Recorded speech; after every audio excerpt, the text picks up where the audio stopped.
大阪。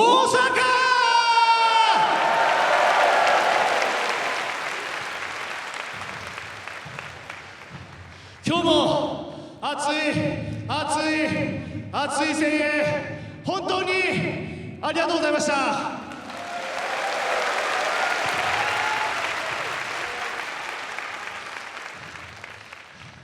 高木さん、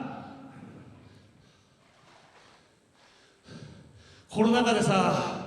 歓声のない中、新日本プロレスをしっかりと支えてくれたのは高木さんだよ。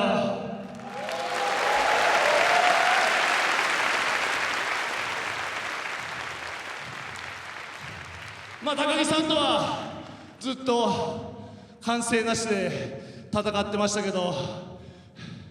今日歓声ありで戦ってもっと最高だなって分かったよ。高木さん、またやろうぜ。ああ、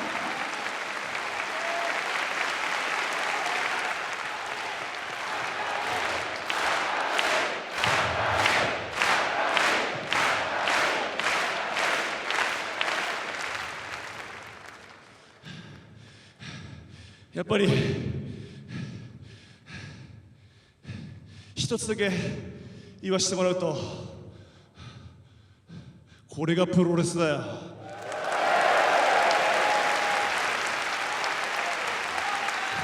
これが新日本プロレスだよ。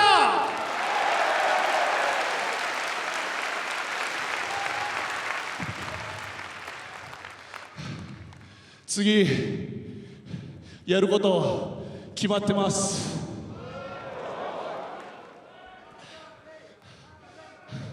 サンノゼで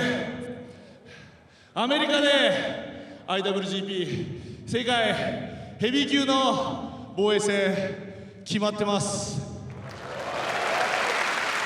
しっかりとアメリカでも新日本プロレスの戦いを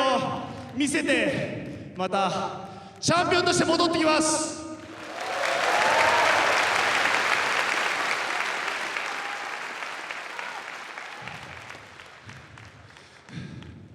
新日本プロレスの戦いを見せるということは、ふさわしい相手が必要です。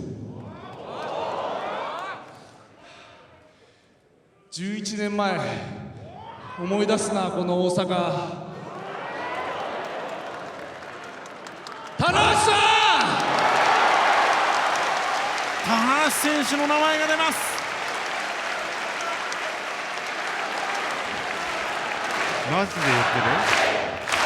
棚橋さん、もし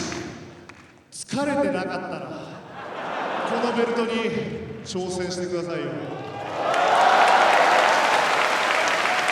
王者からの指名、どうする棚橋宏。放送席からマスクを取った。そして棚橋宏が立ち上がる。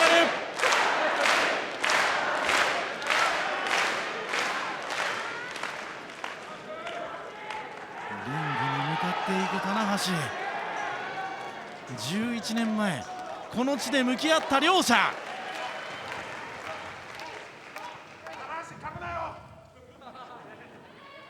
悪いな岡田、俺は生まれてから一度も疲れたことがないんだ。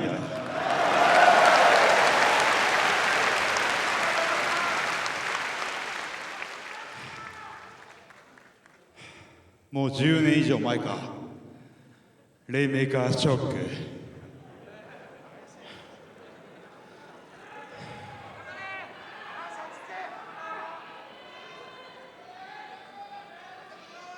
じゃあ今度は俺がショックを起こしてやるよ。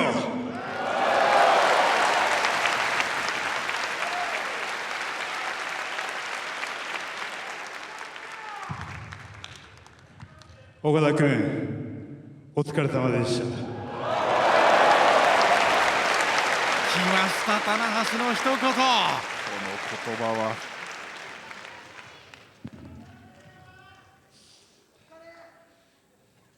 田中さん、大丈夫ですよ。もう俺がいるから最後の挑戦だと思ってこの俺にかかってきてくださいよ。か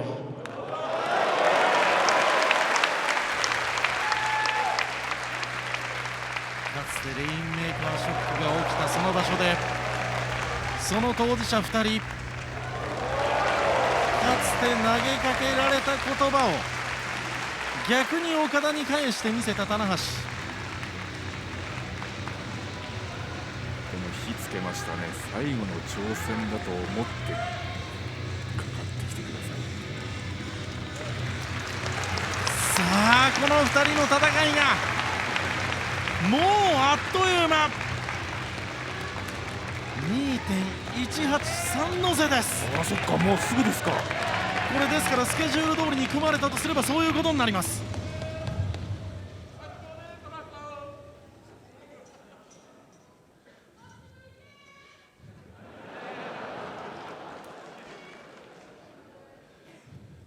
これでアメリカ大会も最高の大会になるし最高の試合になるでしょう。田中さん、さっきも言ったようにこの俺が胸貸しますんでかかってきてください。田中さんには申し訳ありませんが、また僕が IWGP 世界ヘビー級チャンピオンとしてここ大阪に帰ってきます。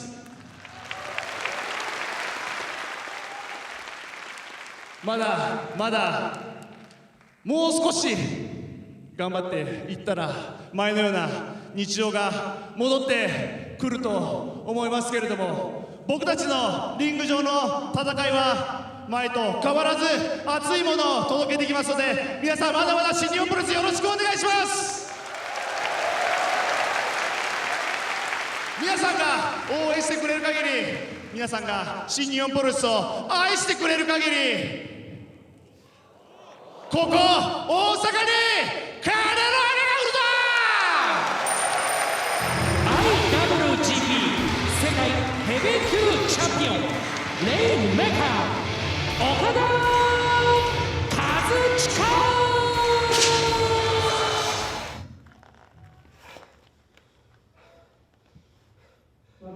実は言うと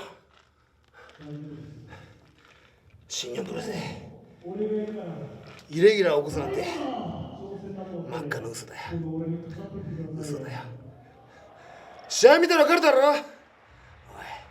やるからにはトップの中心に立つつもりで今日挑んだ。俺も1年間ガチに昇誕して僕の手を全て出したが、いやー何の言い訳もできねえよ。岡田強いね。最後なんだ3連発か4連発か分かんないけど、あんだけ追い込んだと思ったのに怪物岡田のなんかよ、攻めてても不安が消えなくて、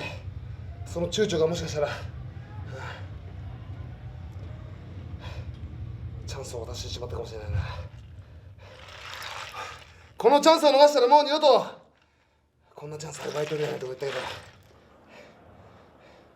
バカ野郎、高木慎吾、プロレスラーをやる限り目指すものはてっぺんのみだ。わかるか。今日の負けぐらいで落ち込んでられっか。俺らしくねえよ。再び駆け上ってみせる。岡田に対するリベンジも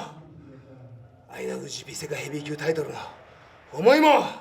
これからプロレスラーになる限りは消えないからな。なんとしても再び成り上がっているよ。最後に一つ、俺は関西15年近く住んでたんだ。今日の声援最高に嬉しかったよ。あれだけの声援もらっといて下手すりゃプロレス人生に一番だったかもしれない。あれだけの声援もらっといて勝てなかったな。大阪のファンに大きな貸しができたな。この貸しは必ず返すよ。40歳熱々おじさん、まだまだこれからだ。どうしたレイちゃん。乾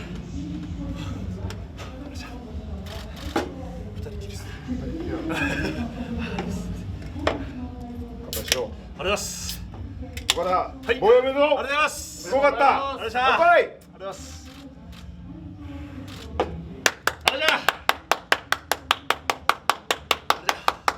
みんなやってくれてると思う。おめでとう。ありがとうございました。いやー改めて素晴らしい防衛戦になりました、はい、高木選手、本当に厳しい相手だったと思います。改めて振り返ってみていかがでした？やっぱり生きてるなっていうね。なんかプロレス無観客から始まってね、なんかやっぱお客さんがねいたりも、でもプロレスできてるっていうねだけで息はできてるなっていうね感じはしたけれども、やっぱりこうやって大歓声の中でプロレスやってね、あ、生きてるな俺っていう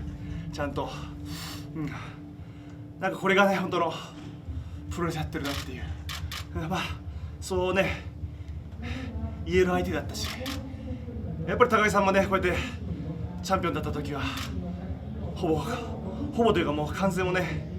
ない中でずっと支えてくれて、だからこそねここまでつながってきたと思うし、ね、もしかしたら50周年持たなかったかもしれないし、まあそんなね相手と別に僕はね完成がなかったとしてもチャンピオンとしていろいろ経験してきた中で本当に支えてくれた相手とねこういう大歓声の中で試合ができて、最高でしたね。すごい強い相手、またやりたいですね。またいろんなところでお客さんもねまたこのカードを見たいだろうなと思うし、いや強かった。気合を感じました。そして休む間もなく次は三ノ瀬で自ら棚橋選手をチャレンジャーとして指名しました。改めてその意図というのを聞かせてもらってもよろしいでしょうか？いや大阪だしね、やっぱりこの2月の大阪っていうとやっぱり2012年の大阪を思い出してしまいますし、で今日試合も田中さん勝ってたし、でベルトにこの IWGP 世界を取りたいってねコメントしてたのは知ってるし、解説にもいたし、やっぱり僕は田中さんと何回もやってきて、僕の中で新日本プロレスの戦いってのは、いろんな相手あったけれども、やっぱり田中さんとやってる戦いっていうのが、いろんなねプロレスファンの人からしたらやっぱりいろんなプロレスがこれが新日本プロレスだっていうね戦いがあると思うけれども、僕の中でやっぱ新日本プロレスの戦いっていうのは、田中さんとの戦いなので、それをねやっぱりアメリカでも見せたいなっていうで G1 開幕戦でやったりとかしましたけどもね、ベルトをかけて戦ってないですから、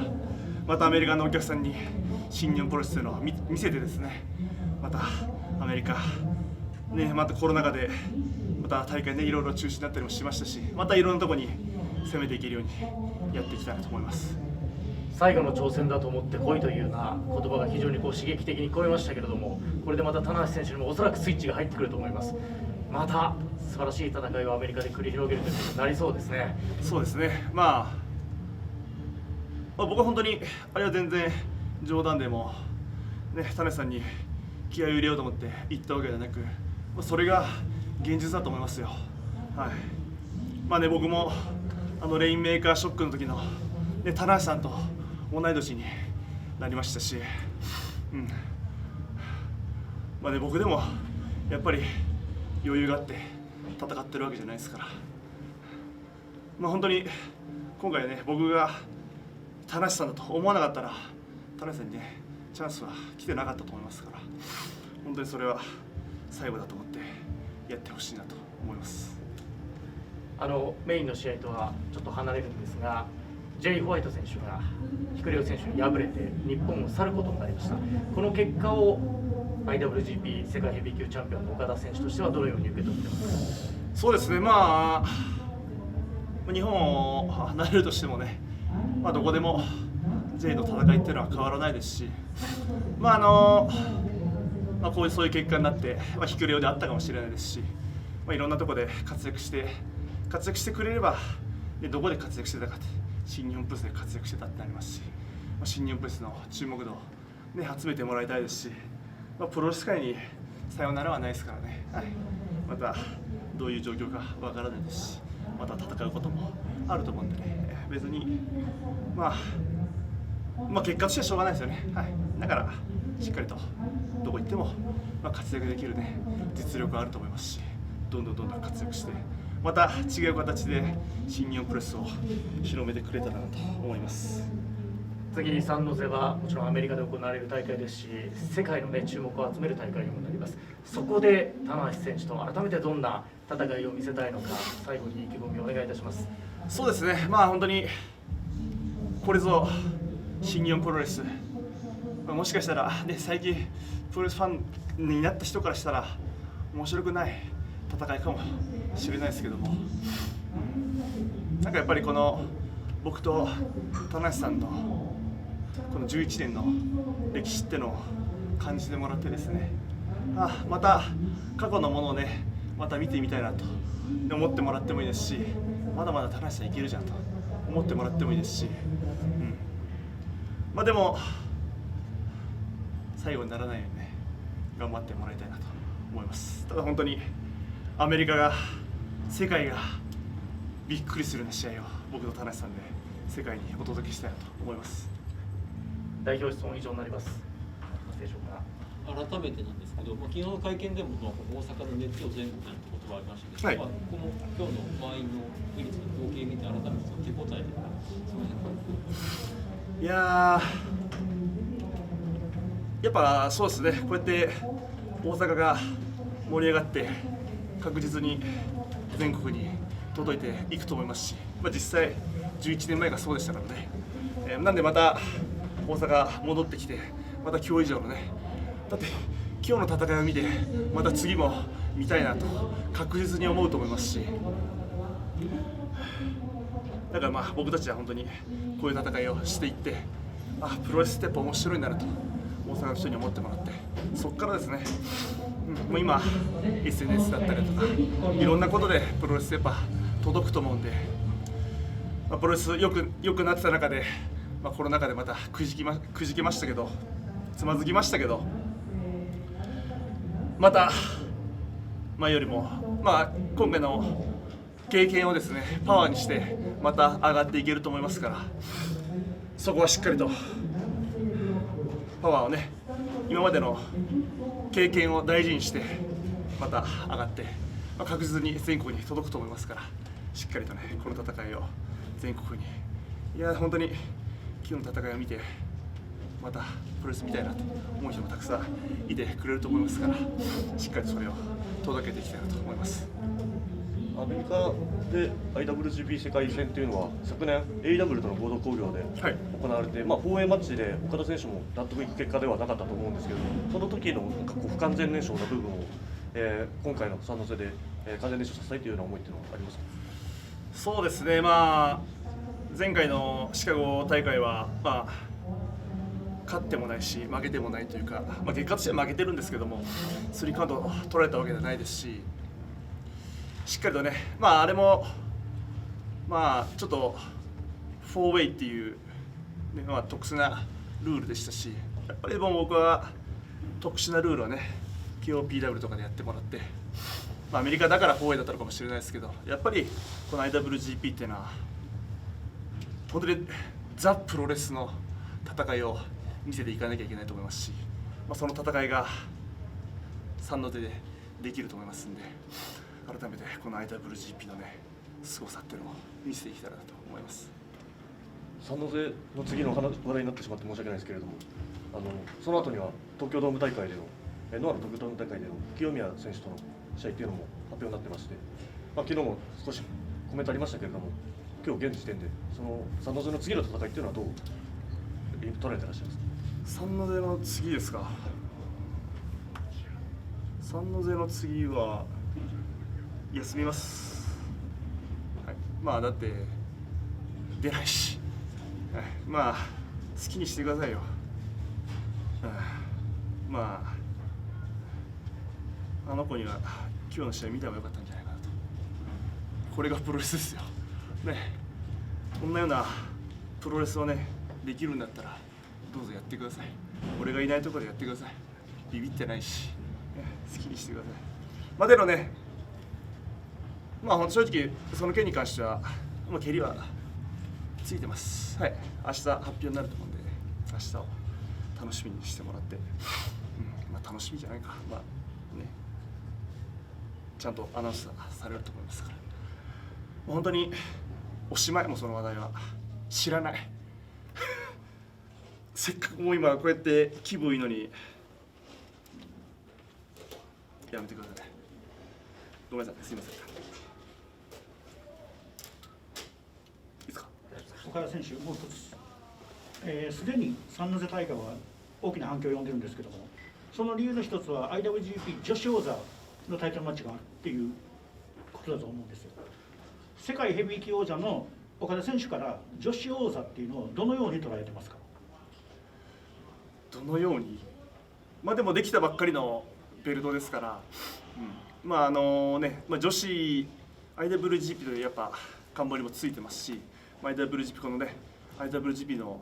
まあ名を汚すことのないような戦いをねもうしてると思いますし、